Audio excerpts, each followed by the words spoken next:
Apa yang perlu kita buat pada Venn diagram yang disediakan ni, kita perlu shade the region. Okay, kita nak lorekkan kawasan pada Venn diagram ni mengikut syarat yang diberi. Jadi untuk soalan ni yang diberi ialah M prime union P union L. Okay, P union L dalam bracket. Jadi langkah yang pertama, kita perlu nomborkan setiap kawasan yang berbeza. Okay, kita buat numbering sendiri.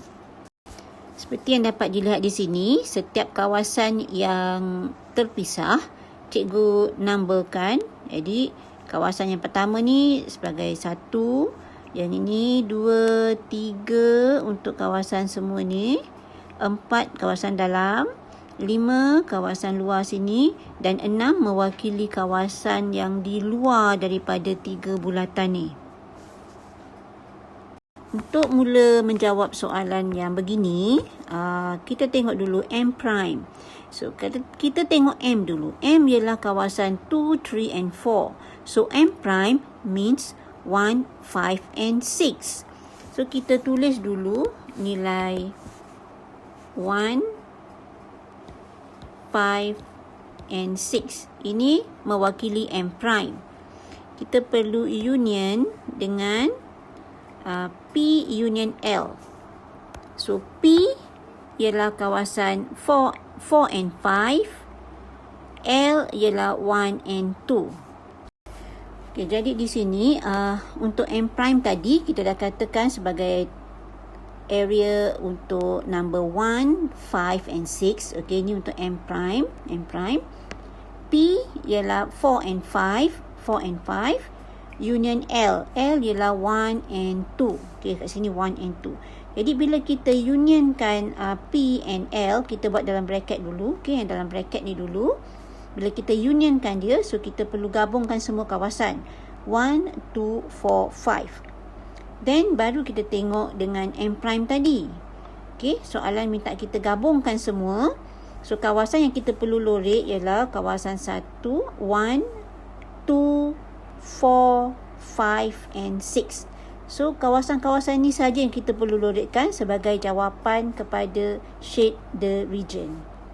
So kawasan yang perlu kita lorekkan ialah semua kawasan-kawasan lain kecuali 3. Sebab 3 tak tersenarai pun dalam jawapan kita ni. Soalan berikutnya, kita nak lorekkan kawasan M prime intersection dengan P union L. Okay, tadi kita dah cari P union L ialah kawasan 1, 2, 4 dan 5. So M prime ialah 1, 5 dan 6. Bila kita nak cari intersection, so kita tengoklah antara dua set ni kawasan-kawasan yang sama. Means di sini kita ada 1 and 5. Yang ini pun ada 1, ada 5. 2 dengan 4 tak sama. So, intersection dia ialah pada kawasan 1 and 5. Jadi, pada gambar raja Venn tadi ni, Venn diagram ni, so kita hanya perlu lorekkan kawasan 1 and 5. Jadi, jawapan akhir kita, seperti yang cikgu dah tunjukkan kat sini, kita lorekkan kawasan 1 dan 5 sahaja. So, inilah jawapan akhirnya. Okey, kena berhati-hati bila awak nak lorekkan ni. Make sure awak guna pembaris. So cikgu guna freehand aja ni. Jadi awak guna pembaris, make sure daripada hujung ke hujung. Okey, mesti lorekkannya tu mesti sampai daripada hujung ni ke hujung sana. Tak boleh awak just lorek contohnya macam ni. Just macam tu saja. Tak boleh. Ada kawasan yang tak kena ni. Ni tak boleh ni, dikira salah. Okey. So, yang ini agak cerewet sikit. Jadi, maksudnya lorekkan tu perlu sampai ke hujung. Dan gunakan pembaris.